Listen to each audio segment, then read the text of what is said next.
What's up, F-Wod group? Today we are going to talk about the first workout of this new training cycle. This is for Tuesday, the 13th of August. Today's workout is going to be focused on doing sumo deadlift high pulls, as well as calories on the Echo bike. It's going to be a descending rep scheme 4 times, so you're going to go 21 reps or calories on the bike, and you're going to go down to 15 reps or calories on the bike. That last set is going to be 9 reps or calories on the bike. The big focus here today during the workout is we want to, first of all, practice this movement that we don't really do very often in class or really at all recently. So we definitely want to practice this new movement as just a new sort of stimulus, as a new modality of training. And also what we want to focus on is being able to increase our work capacity through supersetting this high pull with some sprints on the bike, some quick intervals. It's surely going to help you boost up that fitness and force you to have to recover pretty quickly. So with all that being said, I'm going to start out by explaining the sumo deadlift high pulls.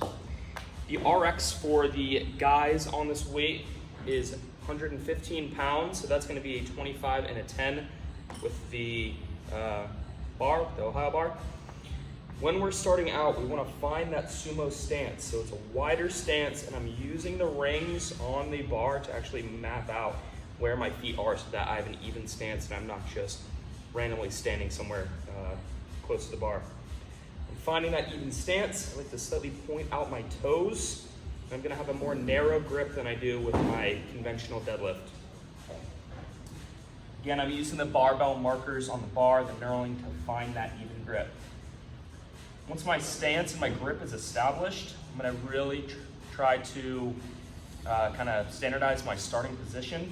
So it's always a good thing to remember having your shoulders right over the bar. You don't want to be too far in front of the bar. You don't want to be too far behind the bar.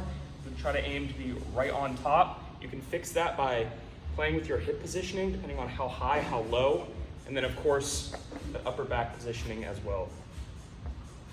So find my stance.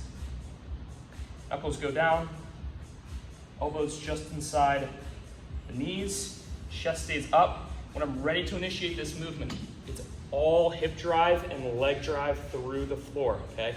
That's where we're gonna get a lot of that power from versus just using that low back to hopefully muscle the bar up. So I'm really getting that strong start position, knuckles down, leg drive, hip drive, and I'm using my hips almost like I would in a kettlebell swing to propel that weight to that high pull position where hopefully that bar is getting to my collarbone. So again, find that position, knuckles down, elbows inside the knees. When I'm ready, drive. And again, I'm pushing through the floor, I'm aiming to get my elbows higher than my knuckles, okay? This is really gonna tax the upper back. It's gonna tax your hamstrings, your glutes. So really, again, big themes here. Strong starting position, widen out those feet, narrow the hands, elbows get high, and you're gonna finish nice and tall at the top, not overextending the back, but getting those elbows high, again, staying tall. Next up, after you finish however many reps you're on for that round, so that first round I do 21 reps here, I'm gonna hop on the bike. And again, whatever that number is, I'm doing that number of calories on the bike. So for instance, this first round, I finished my 21, and hop on the bike, I'm gonna get 21 calories here. The first half of this workout, since it's more reps, I want you to kind of do a better job of pacing yourself as it's gonna take a little bit longer. If you come sprinting out of the gates too hard, you're gonna actually burn yourself out for that second half of the workout. So find that even pace to settle into that first round, that first set of 21. And then once you get back into that second round, the round of 15, that's when I want you to start to push on the bike a little bit more, pick up that speed, because that last round is hopefully gonna go pretty quick.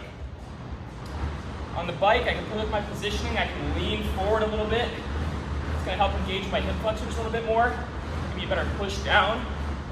If I find I need to back off a little bit, we'll stay a bit taller, get my lungs to hopefully fill with a little bit more air. So for that first round, maybe I'm staying a little bit taller. When I'm getting into those last two sprints, the 15 and the 9, leaning into it, getting back on the seat, hard.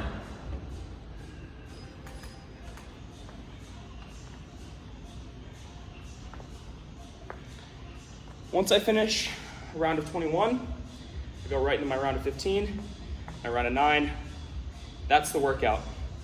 I'd run a clock up. There's no real time cap on this, so there are goals you can set for yourself to hopefully do pretty well in this workout. What I would do is just run a clock up. Remember that score?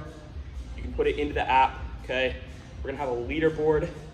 We want you guys to compete.